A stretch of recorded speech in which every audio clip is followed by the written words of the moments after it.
Bonjour à tous. Dans ma dernière vidéo, je vous ai parlé du voyage chamanique, qu'est-ce que c'est? Et cette fois-ci, je vais vous expliquer à quoi ça sert. Dans les temps anciens, quand on vivait en tribu, le voyage chamanique servait à trouver des nouveaux espaces pour installer la tribu, servait à trouver où étaient les troupeaux pour se ravitailler, servait à invoquer la pluie, servait à invoquer le soleil, servait à soigner aussi bien sûr. Mais aujourd'hui, on n'a plus besoin franchement de tout ça. Donc, à quoi sert le voyage chamanique? Eh bien, à évoluer. Évoluer parce que l'intelligence subtile de la nature a vraiment envie qu'on passe à la vitesse supérieure pour aller chacun retrouver notre nature profonde, ce pourquoi on est fait, ce qu'on a de plus beau à exprimer au monde. J'ai donc classifié les voyages chamaniques en 3 grandes catégories. La première, les voyages qui concernent votre vie. La deuxième, les voyages autour de l'exploration du monde, qu'il soit physique ou pas d'ailleurs. Et la troisième, les voyages de guérison. Donc autant vous dire que dans un même voyage, on peut rencontrer ces 3 cas de figure, à la fois successivement, ou alors même des fois tout ensemble. Allons détailler chacun d'entre eux. Donc la première catégorie, les voyages qui concernent votre évolution dans votre vie à vous. Alors, on peut très simplement demander à son animal totem des infos, des conseils concernant tous les domaines de notre vie, santé, famille, boulot, etc. Ça, c'est vraiment le grand classique du voyage chamanique. Vous nous posez une question à votre animal totem et il vous amène la réponse. Soit par télépathie, soit en vous montrant une scène qui se déroule sous vos yeux, soit en vous la transfusant énergétiquement. Enfin bon, les moyens sont multiples, mais le principe, c'est ça. On peut aussi communiquer directement, avoir comme interlocuteur les éléments physiques autour de nous. Donc par exemple, dialoguer avec une personne de notre entourage dans le subtil, dialoguer avec un animal, dialoguer avec un lieu, notre lieu de vie, notre lieu de travail. On peut dialoguer avec un terrain qu'on a envie d'acheter ou qu'on veut vendre, etc. Enfin, tout est imaginable. On peut dialoguer vraiment avec tout ce qui est physique autour de nous. Ensuite, c'est possible de faire la même chose avec des idées, avec des concepts. Donc, on peut communiquer avec un projet qu'on a. On peut communiquer avec nos talents. On peut communiquer avec nos échecs. On peut communiquer avec nos réussites. On peut communiquer avec nos fragilités pour trouver des ressources, par exemple. On peut communiquer avec notre mission de vie, avec l'esprit d'un pays, avec l'esprit d'un peuple. On peut communiquer avec l'esprit d'un mouvement politique ou autre, quel que soit le groupe de personnes. Il y a toujours un esprit, le groupe de personnes, le lieu, quelle que soit l'idée, il y a toujours un esprit qui chapeaute avec lequel on peut dialoguer. Donc la deuxième catégorie, les voyages d'exploration où on va à la découverte du monde, en particulier du monde physique. Donc là, on peut dire que tous les auteurs de science-fiction, d'heroic fantasy, tous les auteurs d'imaginaire, quelque part quand on fait du voyage chamanique, on rencontre tous ces univers-là en voyage. Effectivement, on rencontre chacun les univers qui nous ont le plus touchés, mais c'est de cet ordre-là. Donc les possibilités d'exploration sont absolument infinies, parce qu'il y a aussi des possibilités d'extrapolation au travers de ça. Donc dans les possibilités d'exploration du monde physique, on peut par exemple se plonger dans une feuille, aller voir sa structure moléculaire, voir comment marche la sève, etc. On peut faire la même chose avec le centre de la Terre, ou sur n'importe quelle planète.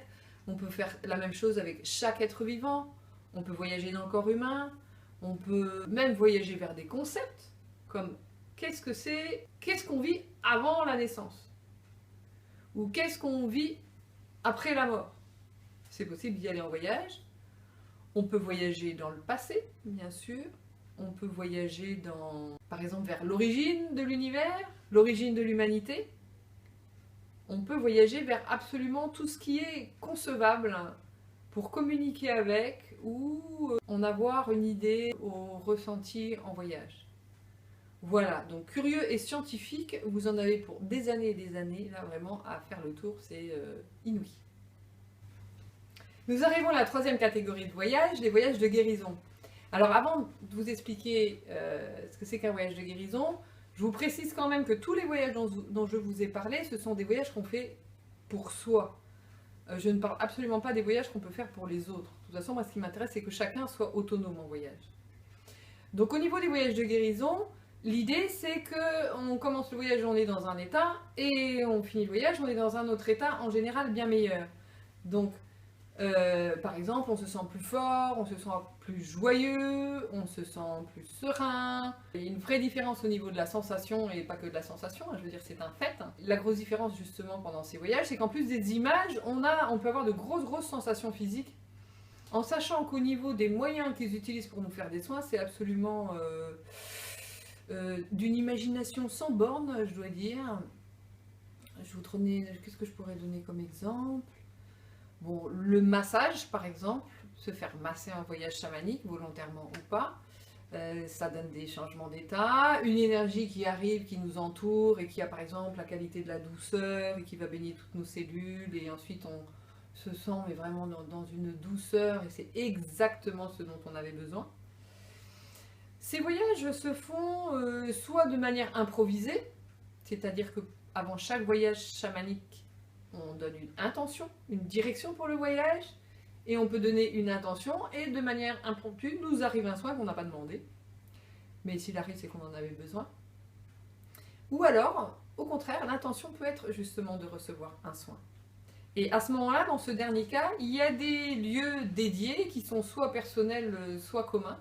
Il y a des lieux dédiés dans les mondes subtils, comme la forge alchimique dans le monde d'en bas, ou les schémas karmiques dans les mondes d'en haut, pour obtenir des guérisons. Donc, il y a des guérisons qui sont petites et d'autres qui sont plus grandes. Par exemple, une petite guérison, c'est on va passer le soir un temps avec son animal totem, à se ressourcer, appuyer contre lui, on respire son énergie, et on s'endort comme ça. Le lendemain, on se sent mieux que si on n'a pas fait ça la veille au moment de s'endormir.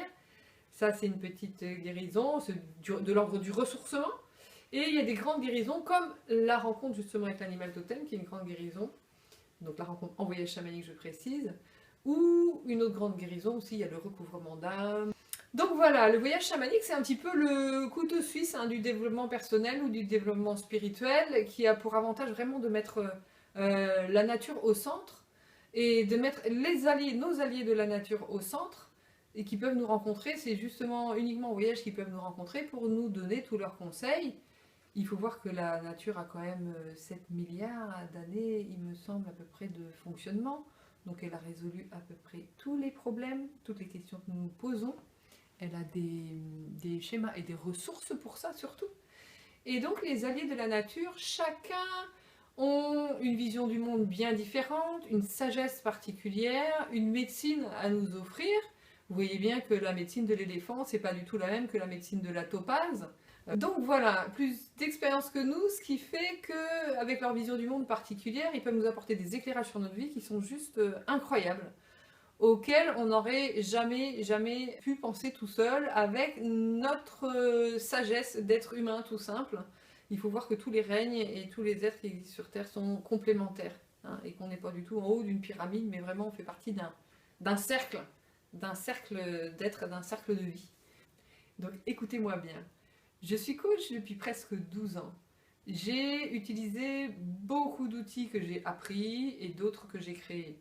Mais vraiment, le voyage chamanique, c'est le plus puissant et le plus efficace que j'ai pu trouver pour accompagner les gens qui me font confiance. Et en plus, il a deux avantages absolument exceptionnels. Le premier, c'est qu'il met la nature au centre de l'aventure pour se trouver soi-même. Et le deuxième, c'est que c'est une voie d'incarnation sans pareil. C'est vraiment la voie royale. Parce qu'on ne fait pas du voyage chamanique pour aller planer, voilà, et rester accroché au plafond. Non. L'objectif, c'est vraiment être plus heureux, plus incarné dans sa vie, que ce soit dans sa santé, que ce soit dans sa famille, que ce soit dans ses lieux de vie, et que ce soit dans son métier. Alors c'est vrai que moi, ma spécialité, c'est un petit peu, enfin même complètement, d'accompagner les personnes à trouver leur vocation, leur mission de vie, ce pourquoi ils sont faits. Je développe beaucoup plus dans le sens d'aider chacun à trouver sa place dans sa vie et d'accompagner à faire le pas entre sa situation actuelle et la situation idéale. Parce que je considère qu'une fois qu'une personne est dans les rails de ce pourquoi il est venu sur Terre, après les choses sont beaucoup plus faciles. J'ai fini cette vidéo, je vous remercie de m'avoir écouté. Si vous l'avez aimé, vous pouvez cliquer sur la petite main en dessous, vous abonner à la chaîne pour avoir les vidéos suivantes, et même pourquoi pas, partager cette vidéo, vous avez certainement des amis que ça peut intéresser. Voilà, merci beaucoup et à très bientôt. Au revoir. Voilà, c'est fini.